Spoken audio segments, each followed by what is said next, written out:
Welcome to the Empowering Choices Parenting Podcast. My name is Joshua. I'm Erik. I am Lucas. Erik and Lucas are licensed professional counselors. We have created an online community with a website and an app full of parenting resources and courses. Most importantly, all of this is centered around a private community where you can share your struggles with us and others. If you are interested in joining, please check out our website at empoweringchoices.community or search for our app in the App Store by searching Empowering Choices. For a small monthly fee, you receive everything I talked about and you help support the show. Plus, every time someone purchases a membership, we gift a membership on your behalf to someone who otherwise could not afford it. All right, now on with today's show. And today we're continuing our conversation, The Power of Parents. And here we're going to get some fantastic legal information from the honorable Mr. Denton about what the law says. Yes. About wait. Welcome to our legal did I just put that on session. Yeah, now let me put my little disclaimer in. No, you're not. No one in Nice this try. room. No one in this room is a legislator, Licensed attorney, or attorney. judge. Judge, no lawyer, no police officer. You know, We may look like it, but no. Yeah, no. We don't even play one on television. Yeah. I've got a dog in here, but it's not a police dog. But you know, He might like to be. Yeah. he actually probably would have been a good police dog. He's highly intelligent and very protective. You know. So why was I giving you crap about the law, Erik? Say that again. Why was I giving you crap about the law? Because you give me crap about everything. Oh, well, I mean, yeah. I mean, it's just the way metaphorically, this that just kind of works. flies in here. Right. Yeah. I mean, this is our podcast, you know. Hopefully you come not just to listen and pull some things, but, you know, wanting a laugh. You Right. know. Yeah. If you were here for the very studious podcast, we apologize right now. You tuned into the wrong one. Yes. Very much so, the wrong one. We won't be, you know, reading. There is no monotone unless we're like screwing around with voice impersonations and things. We're going to let the humor fly because, you know, hopefully not too many of you are driving when you're hearing us, because if, you know, you laugh and you're behind the wheel, that could be bad. create a problem. You know? But, We assume you know, no responsibility for any of the Yes. actions taken by any of our audience while listening to our podcast. right? You So signed we that got legal that in there. disclaimer when you tuned in. So the power of parents, the law does put power in the hands of parents, it turns out. It puts a lot of things in the hands of parents. Okay. You know, it puts power and it puts responsibility. Mm-hmm. You know, in the last podcast, we were talking about how kind of the new type of parenting is to just let a kid, you know, kind of figure things out on their own. And, you know, it not as bad maybe as a kindergartner or a grade schooler. It gets a little worse in middle school, but especially when you have an adolescent, you know, they have a lot more freedom and a lot more access to the world out there. And so them figuring it out on their own and us just kind of having our hands off the wheel, it doesn't just come back on them. You know, and that's kind of one of the things where I've heard about this, you know, just, you know, let kids figure it out on their own. I'm like, well, wait a minute. That police officer, when he comes to my house and he's telling me how this is what my kid did, and I just look at him and go, oh man, what can you do? I was just trying to let him figure it out on his own. And the officer goes, yeah, and here's your $50,000 bill. Doesn't work. Yeah. You know, and so I'm going to be, you know, as a part of the court, I'm going to be as a part of the detention process. I'm definitely going to be paying for it, you know, and Right, because the kid's not going to be footing their own legal bills if, heaven forbid, they get arrested, which happens. or even just the damages, you know. Sure. Yeah, that's true. I knew of one child who went down Main Street in the town they lived and smashed every window in every store going down the street after they were all closed. That's a lot of money. That's a lot of money the parent is going to be responsible for. Now, as hopefully a responsible parent, there's going to be things coming down on little Johnny, who had the baseball bat, after that happened. But yeah, his bank account ain't covering that. No, because even if he has a job, it's not going to be his level of paychecks that are, even going to pay for probably one of those windows. Oof. And yet those windows are going to be paid for. Right. And the responsibility that society holds parents to is you're responsible for what your child does. Therefore, you should act like it. Mm-hmm. And the law expects that parents will have some type of an authoritative role within their child's life. I remember when I was, back in grade school and I was in some kind of a power struggle. I don't even remember what it was over with my parents. And I had it, I can still think back, and I had it firmly established in my mind that my room belonged to me. As the sovereign territory of me. you. Yeah. Yes. And I actually thought that I had the authority given to me by law that I could step into that room and say, you cannot come in here. Or if they were in there, kick them out. And that police officers would back me, and the law would back me. And I was like, no, that's my room. That's my stuff. And my dad's like, it's attached to my house. I really want to know how your parents disillusioned you of that particular fantasy. It was a rough kind of a disillusionment because my dad probably needed. It was very needed, so, and that's the thing. There are going to be moments where as a parent, you're going to have to grab the reins of being the authority, and it is going to cost your children a little bit of pain. And that's, so as I am raising a small child and as you have raised children yourself, you got to do that on a daily basis in one way or another, it seems like. Depending on the age. Well, right, yeah. But just on a frequent, everyday kind of basis of like, no, you're going to do this thing, but I don't want to. Yeah, okay, but you're going to do it anyway. Well, and this kind of a level of pain is a little different. Oh, sure. Yeah, no, there's a metaphor here, right? But yeah, it's not the same. Because my dad then explained to me that federal law stated that everything in our house completely belonged to he and my mom, even the clothing I was wearing. Right, as a minor who was not an adult, and they were the adults who owned the house and as your legal guardians. Yes. All of those things. And he explained to me, because that's another part, you just brought up legal guardian. That's another part that's an authoritative piece. Yep. As a 5-year-old, as a 2-year-old, I can't sign on a legal document to have myself treated. No. Can't do it. Even as a 13-year-old. Right. In Oregon, the age is 14, and your state may vary. So and so we were going to there, but anything under that line, I can't do it. I need them. And so he explained to me that even the clothing I was wearing belonged to him and my mom, and they could do anything with it that they wanted to, short of child abuse. Right. And so I said, well, then why do you call it my room? And my dad explained, that's a part of being in a family. It is your room, and we're not just going to go in there and take your things. We're not just going to go in there and go through your things. We're not just going to go, if you don't want us in there, unless it's a situation where we deem that we need to be in there, we'll leave. We're not going to just run over the top of you. But since you brought us to this table, now we can. Now we have to explain to you that room's not yours. Right. It's a matter of almost like convenience by saying this is your room. Right. Just like it's saying it's the dog's water bowl. It's like, well, because he drinks out of it, no one else is really wanting to, but who owns that thing? Exactly. I remember the kind of shell-shocked place I was in. It was very disillusioning. And my parents could see that, and they... That kind of blew your mind? It blew my mind. I thought I was an independent state. I thought I was a dictator of my own world. Your own country. Yes, and I learned that the country of my room didn't actually exist. Right. You do not have sovereign airspace over your room. Right. Yeah. And so they took some time, and they helped me to be able to, they really laid that groundwork of, we're not taking that away from you. Right. It is not our intention to make your life miserable, however. Right. You just need to understand that the thinking you had is wrong.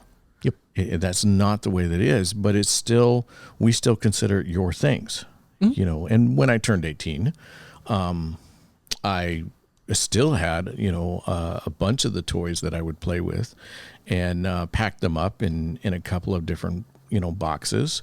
And actually one was a toy box. I filled it with some different memorabilia pieces. And then I went off to college, and I came back from college, and I found out that my mom had sold the toy box. Oh, goodness. That was not a good moment. But the other boxes she had missed, which she didn't realize, or they would have been in the garage sale too.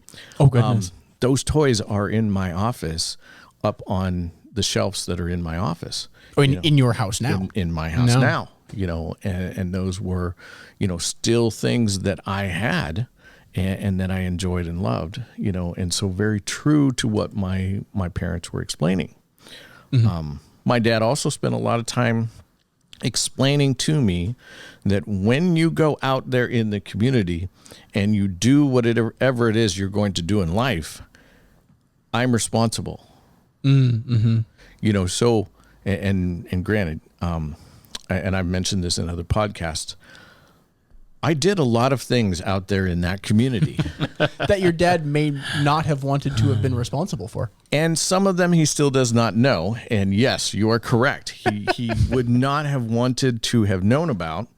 And if I had been caught, he would have had some things to pay for. But the thing that he put out there is, if and when you do decide to make choices out there that then do cost your mom and me, you need to rest assured it's also going to cost you in freedom and chores. Right. Well, and that's the thing about how those, because like if a child is 3, right, their parents are very responsible for their decisions. And depending on the decision, you may not come down very hard on the child about it. Right. But as that knob, that lever starts moving from 0 towards age 18, those dynamics shift. They have to.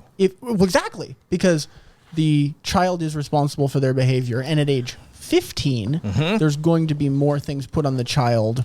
There's still going to be things put on the parents. Sure. Because if if Johnny, whoever it was who broke the windows on Main Street, was 15, right, the parents are still going to have to pay for it. But then, Johnny is going to have some different consequences than if he was 3 and broke a window. Exactly. Yep. And that's what my dad was trying to convey is, we are responsible for what you do. So keep that in mind because, you're also going to, in this house, you're also going to be responsible for what you do, and it's going to be a lot longer than what you had any idea. Right. And I can think into the future farther than your little immature brain can. Well, and he knew me, they knew me, and so they knew what would help get my attention, generally speaking. So just to give a quick example, I'll tell you about the day that I first skipped school. Okay. I was in the first grade. All right. Wow. So you started early. Yes. Yeah. Not many stories of when I first skipped school started with, I was in the first grade. Right. So you're like, what is that, 6? Yes. No. And so we would go to me and Mark. Mark lived over a couple houses over. We would walk up to up the street, a couple of blocks. The only last wooded place in the town was kind of a half block, and there were big cement barriers that were there. We called them yellow lines. They were at the bottom and they were at the top of the hill to keep the bikers and the motorcyclers from going up and down it.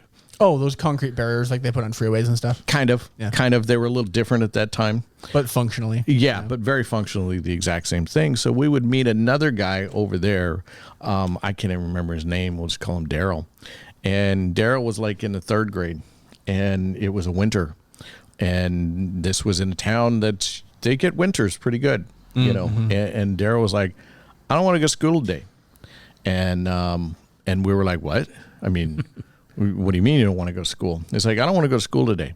Let's skip. And Mark is like, well, that's not an option. We have to go. And I'm like, wait, is that an option? Wait, what do you mean? What does this word skip mean? Tell me more. He's like, it means you don't go to school.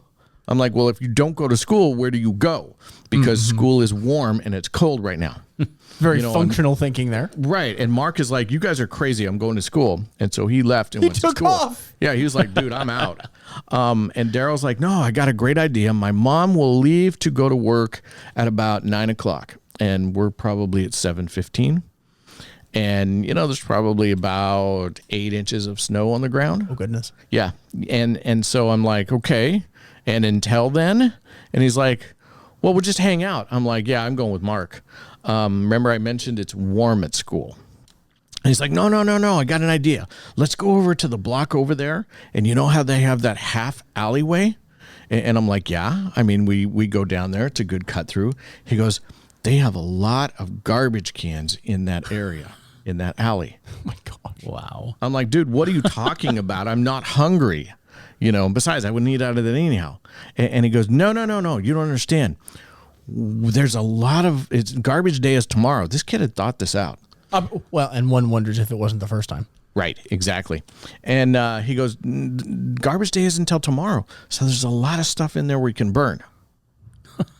I'm like, you want to set the garbage cans on fire? I kind of think that's going to get attention. He goes, no. We get the I'm hearing a repeated theme here. Yeah. No, it's fine. It'd be fine. Right. We get the garbage out and we put it in a hidden area and we make a little campfire and then we just keep getting more garbage and we just burn garbage and we just, take a few little branches here and there and we just keep the fire going until my mom goes and then we go home and it's warm there too and there's food. Okay. Sure. I'm down with it. Let's do it. And so we went over there and, true to form, I'm like, we had time to be able to still get to school. I'm like, yeah, I don't know if Daryl's really, I don't think this is actually going to work. Daryl had a lighter. Mm-hmm. And so Daryl's like, here, I'll show you. And I'm like, you've done this before. And he goes, oh, well, maybe. And he took garbage out of the garbage can and he went over and he put it next to this garage. It was a detached garage from a house. Oh, jeez. Which, in the 70s, they had these type of detached garages that was, the house was over here. Then the alleyway went between the house and the garage. Oh, okay. And so he's like, yeah, everybody's gone.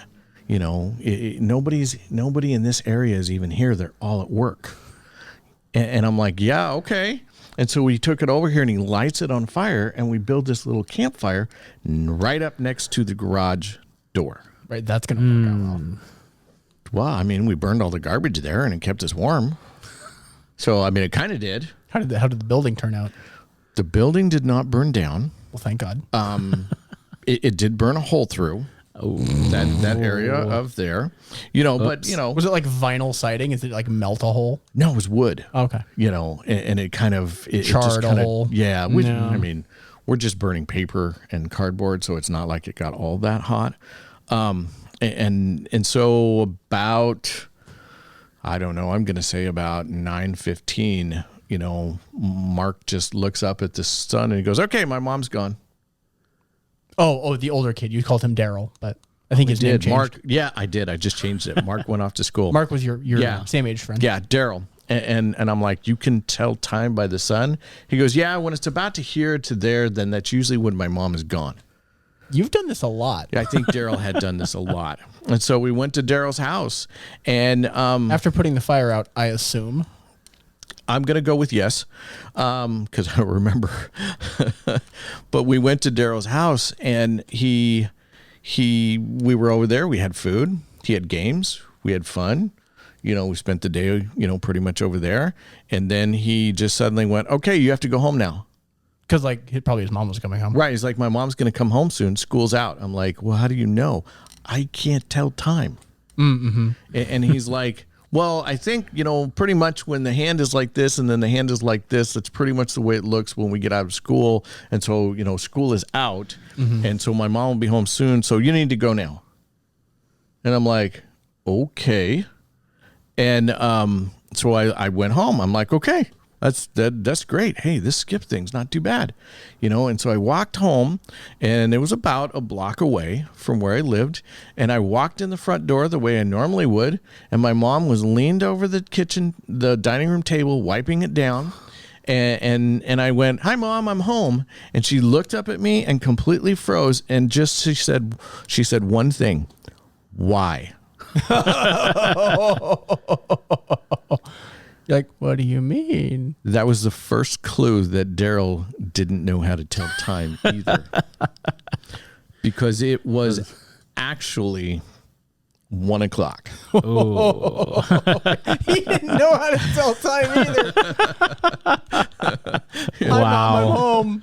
So a long story. Because it probably felt like a long time when you were just two kids hanging out in a house. Oh, it did. Oh, sure. This is probably like a full school day. Yeah, exactly. And you didn't have like the TV programming then that we have today. So you couldn't just exactly go by this show's on kind of thing. How many episodes of these certain shows that, how would you even know that anyhow, because you're in school, Sure, right, yeah. And which ones were there and duration. I'm home. Yeah. Why? That was a very long evening. To which, yes, I did not actually say what had happened. I did say, I came up with a lot of things, and then we figured out, I'd skipped school. But I didn't quite fess up to, in fact, meaning by saying I didn't fess up at all as to what had happened. Mm-hmm. But in the process, I was grounded for like 2 months. Which sounds like an absurd amount of time. And you've told me these stories before. Your parents took some of this stuff super seriously. They did. Which, like, 2 months, that's a long time. But they knew me. See, there's your You mentioned strong-willed, I think, earlier.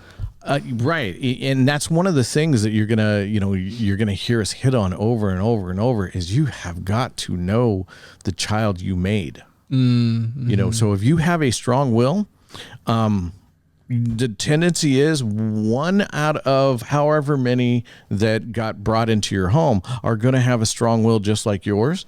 And if mom also has or dad also has, then some of those are going to be double dosed. Mm-hmm. And you've got to be up on top of that. And you've got to know your kids. And then you've got to have a relationship with them. I knew my parents meant what they said and said what they meant. And they followed through on it. And they followed through on it. Those things were true of them. Yes, and they didn't get out of me what we were doing. And at another podcast, I'll probably share, part 2 of this because there was a part 2 of this. The story continues. And so did the grounding as that went through. Because the only thing I was allowed to do was go to school. That was your grounding. My privilege was to go to school. And I'll have to share, how that part 2 of that went at another podcast. You've been listening to the Empowering Choices Parenting Podcast. If you have enjoyed this show, we would encourage you to visit our website at empoweringchoices.community. For a small monthly fee, we offer a website full of parenting courses and resources. You also have the ability to connect with parents going through the same struggles you are in a safe and private environment. Every time you purchase a membership to our site, we give away a membership to a parent in financial need. Help yourself become a better parent while helping others gain access to important parenting materials by supporting our podcast. Check us out at empoweringchoices.community or in the App Store by searching Empowering Choices. We'll see you on our next episode.